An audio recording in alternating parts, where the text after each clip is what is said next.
Hello everyone. I am just going to explain you the gross aspect of the spinal cord.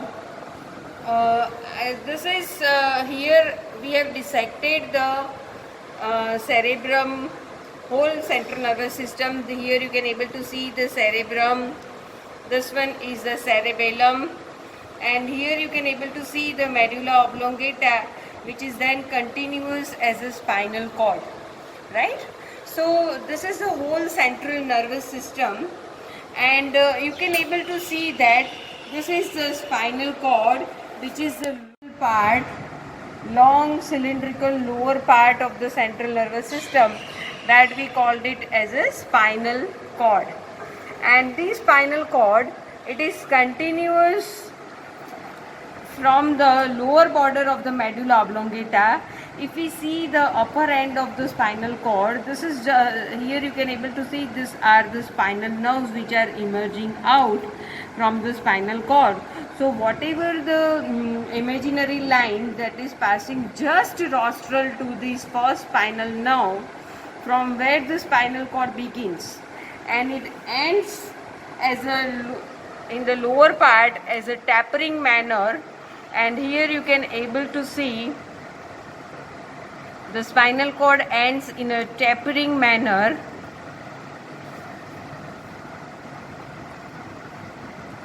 right? So you can able to see this is tapering manner, which is the lower end of the spinal cord. And if you consider it as a vertebral level, this is lower end is situated, in case of adult, it is situated at the lower border of first lumbar vertebra, or it is between the disc between the L1 and L2 vertebra. The upper end, if you consider with the vertebral level, that is situated just rostral to the upper border of the first cervical vertebra. So this is the spinal cord. If you see the length of the spinal cord, in case of adult male, it is about 45 centimeter, and in case of adult female, it is about 42 centimeter. Now this spinal cord, it is occupying the almost upper 2/3 part of the vertebral canal, because it ends at the lower border of L1 vertebra. Now if you see up to the 3rd month of intrauterine life, the whole spinal cord that occupies the whole length of the vertebral canal.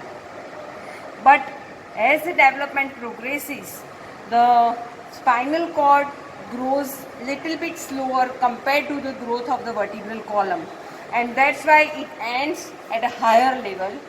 So in the case of adult, in case of just at the time of birth, it is ends at the level of the L3 vertebra, and in case of adults, after the complete maturation, it ends at the level of lower border of L1 vertebra. Okay, then if we move to the coverings of the spinal cord, you can able to see these are the coverings of the spinal cord. Here in this spinal cord also you can able to see the coverings. There are 3 coverings like the cerebral hemisphere. It has 3 coverings. Outermost is the dura, then the arachnoid, and the innermost is the pia mater. The dura, the name itself suggests, see this is the dura mater. The name itself suggests that it's the toughest layer, and it encloses the entire spinal cord like a tube. It is enclosed, it is forming a tube around the spinal cord. You can able to see this dura mater, and it gives a sheath to the mixed spinal nerve, that dural sheath also covering the spinal nerve. Inside the dura, you see the cerebral and the spinal dura has some differences. Cerebral dura has 2 layers, the endosteal layer and the meningeal layer, while the spinal dura has a single layer. So there is a space between the spinal dura mater and the vertebral canal, and that space is called epidural space, which is very important clinically. The epidural anesthesia is given. So that is the first difference. There are 2 layers in the cerebral dura, while the single layer in the spinal dura mater. The cerebral dura mater, the meningeal layer, it shows foldings. It shows foldings. If you remember the falx cerebri, falx cerebelli, tentorium cerebelli, and the diaphragma celli, these are the folds of meningeal layer of cerebral dura mater. While in case of spinal dura mater, we don't see any such folds. Then the spinal dura mater, if you see here, now it shows the sheet around the spinal nerve. Now if you open the spinal dura mater, inside it there is a second layer, and that is called arachnoid matter. And this arachnoid matter, it is a thin transparent membrane. It is a thin transparent membrane which you can able to see. That's the arachnoid matter. Arachnoid matter and the dura mater, it ends at the level of second sacral vertebra. Second sacral vertebra. Inside the arachnoid matter, the third layer, that is very thin, transparent, but it's a vascular membrane, and that is called pia mater. The pia mater, it is very thin, transparent matter, and the difference between the arachnoid and the pia mater is that the arachnoid matter, it covers the whole spinal cord without going into the grooves and the sulci. It just bridges that grooves and the fissures and the sulci. While the pia mater, it covers all the foldings of the central nervous system. So it covers all the surfaces, including the fissures and the sulci and the gyri. Everything they are covered by the pia mater, which is a thin, transparent vascular membrane. Now this spinal pia mater, it shows extension, and there are 4 extensions of the spinal pia mater. The first and the most important extension of the spinal pia mater, see here you can able to see the tapering end of the spinal cord, right? Now you can able to see from the tip of the here, this one, from the tip of the spinal cord, this pia mater, it is extended, and that is called filum terminale. See, here is the end of the spinal cord, and then the pia mater which covers the spinal cord, it is extended like a thread-like expansion, and that is called filum terminale. So filum terminale, that is extending from the lower end of the spinal cord to the posterior aspect of the first coccygeal vertebra where it is attached. This is extension of pia mater. Now this filum terminale, it is nearly 20 centimeter in the length. Upper 15 centimeter, they have the coverings of the dura and arachnoid matter, because the dura and arachnoid matter that ends at the level of S2 vertebra. So they covers the upper part of the filum terminale, and that filum terminale is called filum terminale internum. The lower 5 centimeter, it does not covered by the arachnoid and the dural sheath. That's why it is called filum terminale externum. The filum terminale externum, that comes out from the sacral hiatus, and it is attached on the posterior aspect of the first coccygeal vertebra. So this is very important to keep the spinal cord in the position. Filum terminale. This is the filum terminale. Now this is this is the spinal cord. Spinal cord has a central canal, and that central canal, that is extended into the upper 5 millimeter of the filum terminale. So that is the first extension of the pia mater. Another extension of the pia mater which is also very important, and that is, you can able to see these nerve roots. Like this is the spinal nerve, and it is formed by the union of the dorsal and the ventral nerve rootlets. Now if you see here on the lateral aspect, you can able to see the coronally oriented thin expansion of the pia mater, and that thin expansion of the pia mater is called the ligamentum denticulata. Ligamentum denticulata. Now this ligamentum denticulata, here in this you can able to see very clearly. This coronally oriented ribbon-like structure on the two lateral aspects of the spinal cord is called ligamentum denticulata. They are extension of the pia mater. This one. Why we called it as a ligamentum denticulatum? Because it shows the tooth-like processes. You can able to see this triangular structure. So it shows tooth-like processes, and there are 21 pairs of these tooth-like processes, and that's why it is called ligamentum denticulata. Now this ligamentum denticulata, it is situated between the ventral and the dorsal nerve rootlets. Here you can able to see ventral nerve rootlets. Behind it is the dorsal nerve rootlets. So it separates the ventral nerve rootlets from the dorsal nerve rootlets.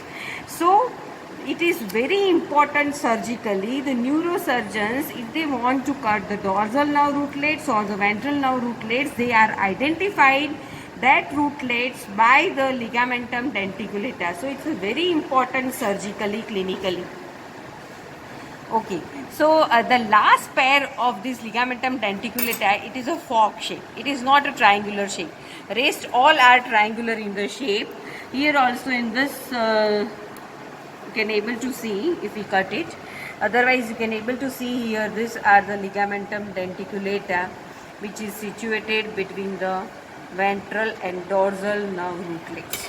Okay, so this is the second expansion. Another expansion of this pia mater is that the pia mater in the anterior median fissure, that is the groove on the anterior aspect, the spinal cord, it is almost in the middle. It is divided into the two parts, right and left part, and there is anteriorly there is a deep groove. Anteriorly there is a deep groove. So that deep groove is called anterior median fissure. And now this anterior median fissure, you can able to see here, it is occupied by the pia mater, and the pia mater forms a reticulum of network in this anterior median fissure, and that is called linea splendens. This is called linea splendens. You can able to see in the anterior median fissure the white line, that is extension of the pia mater. It is called linea splendens. So and along with this linea splendens, in the anterior median fissure you can able to see the anterior spinal artery. The posterior aspect, in the posterior, in the median region, we don't found any such fissure, but there is a shallow sulcus is there, that is called the posterior median sulcus, and it is not conspicuous. From the posterior median sulcus, the pia mater, it is extended into the substance of the spinal cord, and that divides the posterior white matter of the spinal cord, and that extension of the pia mater is called the subarachnoid septum. So there are four extensions of the pia mater. One is phylum terminal. You can able to see, you can extend identify it from the tip of the tip. See, this is the lower end of the spinal cord. So from the lower end you can able to identify this phylum terminal. Second is the ligamentum denticulatum, and the third, this is ligamentum denticulatum. Third is the linea splendens, that you can able to see in the anterior median fissure, and the fourth is the subarachnoid septum, that is inside the substance of the spinal cord. Okay, so that's all about the covering of the spinal cord. Now we see the external features. See, if you see the spinal cord, it is a long cylindrical part. Can able to see the, how will you decide anterior and posterior aspect? See, anteriorly in the median plane there is a deep groove, which we call this as a anterior median fissure, and it is very conspicuous by the presence of anterior spinal artery. So this is the anterior aspect. See, if you see on the posterior aspect, you don't found such thing in the median plane. Rather than that, on the little bit lateral aspect, you found the two grooves. They are called the posterolateral sulcus. The posterolateral sulcus, it is occupied by the dorsal nerve rootlets. You can able to see these are the dorsal nerve rootlets which occupies the posterior posterolateral sulcus. And in the median plane there is a shallow groove that is called posterior median sulcus. So anterior median fissure, posterior median sulcus. Posterolateral sulcus, same way, anteriorly the ventral nerve rootlets, they are emerging out, and that forms the anterolateral sulcus. This is the ventral nerve rootlets, these are ventral nerve rootlets. So ventral nerve rootlets and the dorsal nerve rootlets, here you can very clearly see these are the ventral nerve rootlets and these are dorsal nerve rootlets. They unite and forms a mixed spinal nerve that is coming out from the intervertebral foramina. So there are 31 pairs of these spinal nerves. Out of that, the 8 are cervical nerves, 12 thoracic, 5 lumbar, 5 sacral and 1 coccygeal. So they are total 31 pairs of mixed spinal nerves. Now these spinal nerves, you can able to see here, these are the spinal nerve, they are emerging, they are pair of nerve. Now they are attached to the part of the spinal cord. So the pair of the spinal cord which is attached to the part of the spinal cord, that part of the spinal cord is called spinal cord segment. The pair of the spinal nerve, this is the pair of the spinal nerve which is attached to this portion of the spinal cord, that is called spinal cord segment, right? Okay. Now there are 31 pairs of the spinal nerve. Vertebral segment is different. There are 33 vertebra, but the spinal nerves are 31. Now these spinal nerves, they are emerging out from the intervertebral foramen. Now another very clinical important aspect is that the first cervical nerve that is emerging out from the intervertebral foramen, which is formed by the upper border of the pedicle of the first cervical vertebrae. So that is how up to the 7 it's fine. That is the C7 nerve that is emerging out from the intervertebral foramen, which is formed by the pedicle of the upper border of the pedicle of the C7 vertebra. But there are 8 cervical nerves and the 7 cervical vertebra. So now onwards what happens? The corresponding cervical nerves, numerically corresponding cervical nerves, or the thoracic nerve or the lumbar, they are emerging out from the intervertebral foramina, which is formed by the lower border of the pedicle of the numerically corresponding vertebra. So now if we want to find out the spinal cord segment, and spinal cord also end at the lower border of the L1 vertebra. So if we want to see clinically which spinal cord segment is located under this vertebra, there is one formula. Up to the 4th cervical vertebrae, we have to add 0 to find out the spinal cord segment. Means beneath the C3 cervical vertebrae, 3rd cervical vertebrae, we found the 3rd cervical spinal cord segment. From C5 to C7, we have to add +1. Means beneath the C6 vertebra, we found the C7 spinal cord segment. Spinal cord segment, they are totally different than the vertebral segment. That's why we have to frame this formula. Then for up to the T1 to T6 vertebra, we have to add 2. Means beneath the 3rd thoracic vertebra, we found the 5th thoracic spinal cord segment. From T7 to T10, we have to add 3.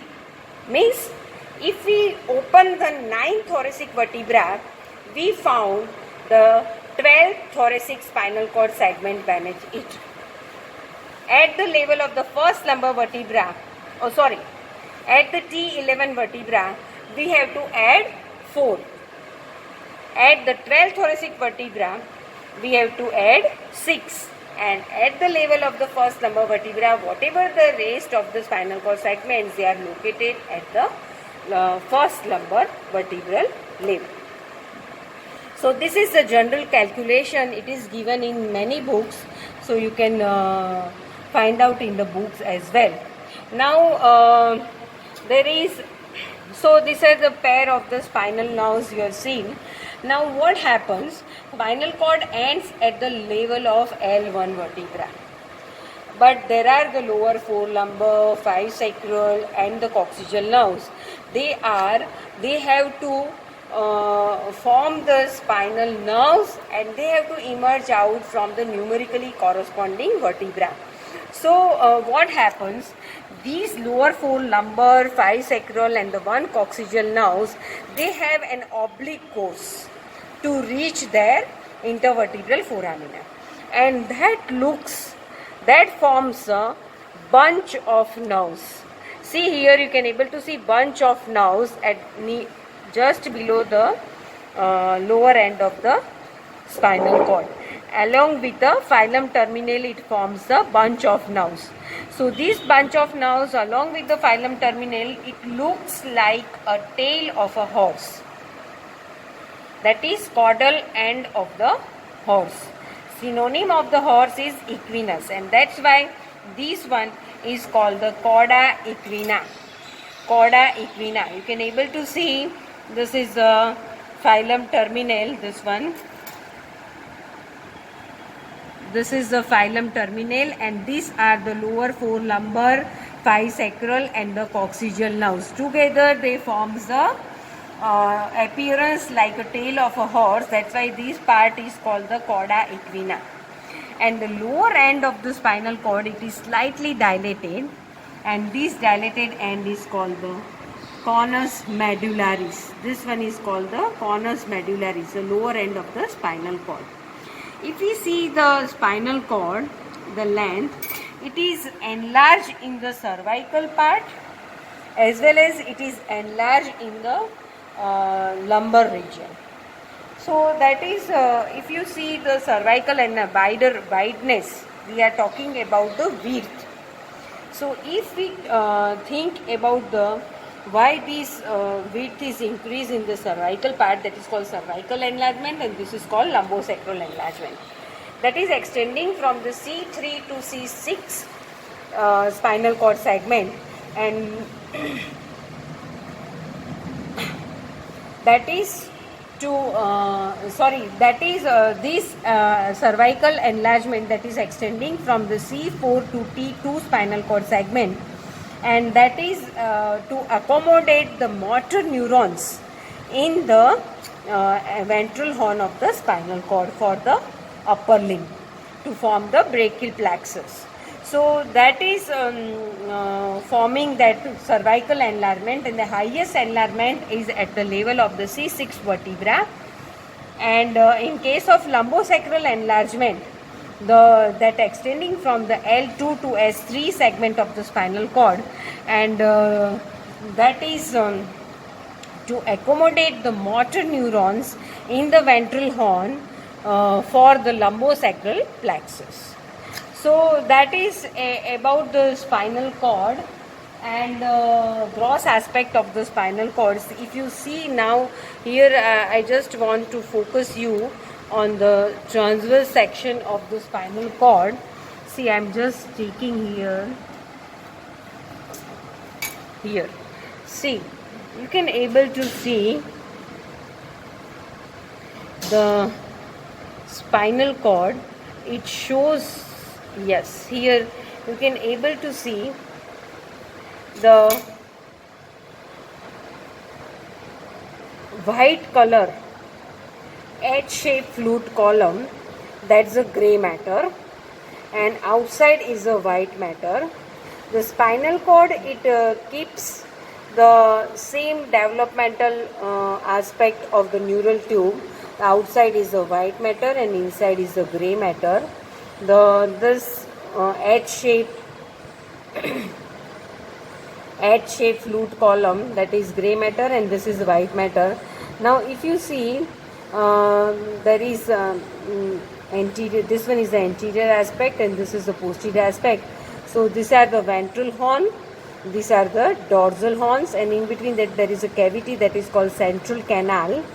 And between these ventral horn, these are the okay, fine.